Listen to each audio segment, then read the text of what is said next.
देखा सूरज भगवान का पारे पे आ गई। तो मैं क्या करूं? चाय पानी लावा, न तो देखा थे कितना लेट होता। अच्छा एक बात बताइए, दिन भर बहरे ही रहते हैं आप? अरे तो सीजन चलत है ना पगली। सुनिए मेरी बात। सुनाओ। आप दिन भर धराते हो थारे सरबलम। ए जी बोल बोल भाई बोल। आप दिन भर धराते हो थारे सरबलम, आप दिन भर धराते हो थारे सरबलम। मेरा घर में बढ़ा है टेम्परेचर बलम।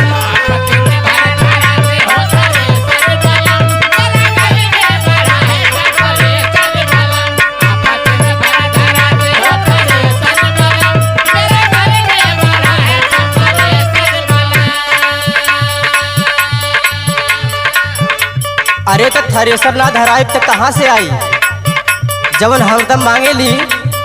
सुनिए, दिन भर बाहर ही रहते हैं, मेरी कोई परवाह ही नहीं है आपको। अरे ठीक है, सुन हमार बात सुन। बोलिए।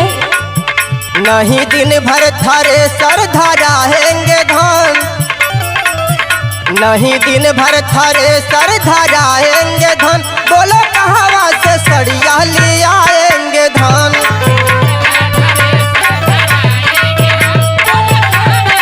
रोज यही कह के बाहर रह जाते हो। अरे नहीं, ऐसा कोनो बात ना है।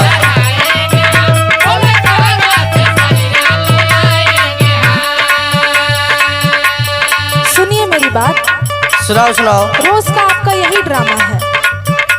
मुझे क्या पता था आप मुझे शादी के बाद ऐसे मिल जाएंगे।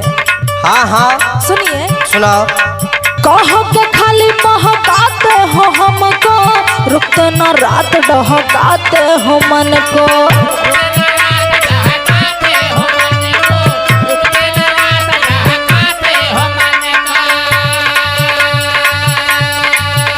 अरे कहो के खाली महकाते हो हमको, रुकते न रात डहकाते हो मन को।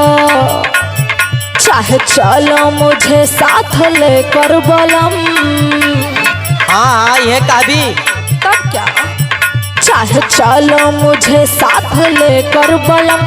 मेरा घर में बढ़ा है टेम्परेचर बलम।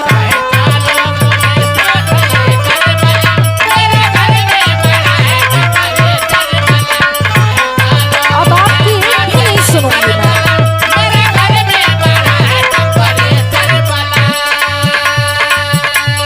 सुन पगली सुन। क्या है? इतना जिद मत कर। क्यों ना करूं? हमार बात सुन। क्या है बोलिए। ऐसे न जिद करो, समझो फीलिंग को। आया है सीजन का, माने दो हमको। शादी के बाद से रोज कमा ही रहे हैं आप।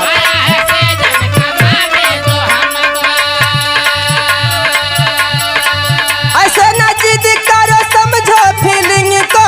आया है सीजन का, माने दो हमको।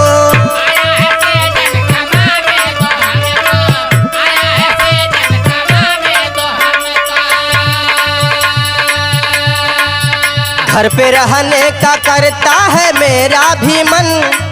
लेकिन कहाँ रहते हैं आप? घर पे रहने का करता है मेरा भी मन। बोलो कहाँ से सड़िया ले आएंगे धन। हमको नहीं चाहिए साड़ी। चिल्ला ली हमके साड़ी चाहिए, साड़ी चाहिए।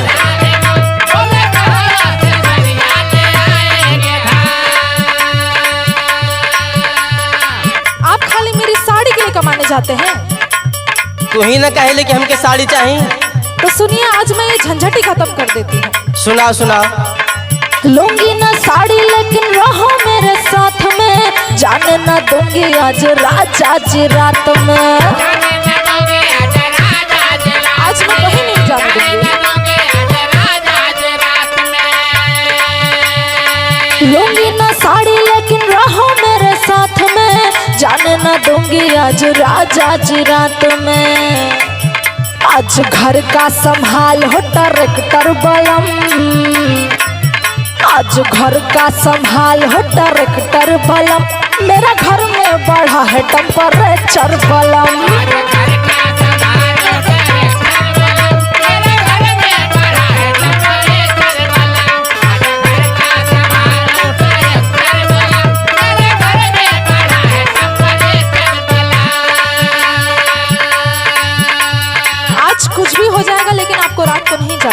अरे नहीं नहीं, इतना जिद मत कर। सुन हमार बात सुन। क्या है बोलिए। इतना तेज से दौनी चला था ना जाए तो सबकर बड़ी नुकसान हो जाए। अरे 3-4 महीने से यही कह रहे हैं आप। सुन सुन। क्या है। छन्ना आकाश का लगाना है नंबर, 200 बोझा दमाना है जम कर। खाली पोछा दवाई और मेहरी की कोई टेंशन नहीं है।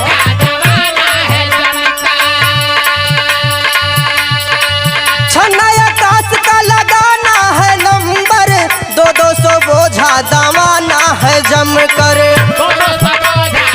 हाँ वही करिए आप, और कुछ नहीं कर सकते हैं मेरे लिए।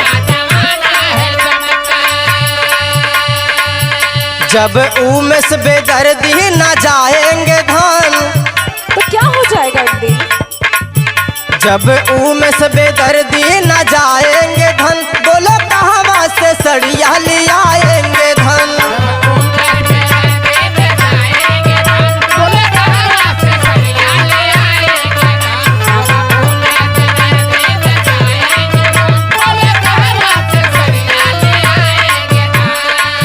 मेरा घर में बढ़ा है टेम्परेचर बलम, बोलो कहाँ से सड़िया ले आएंगे धन। मेरा घर में बढ़ा है टेम्परेचर बलम, बोलो कहाँ से सड़िया ले आएंगे धन। मेरा घर में बढ़ा है टेम्परेचर बलम।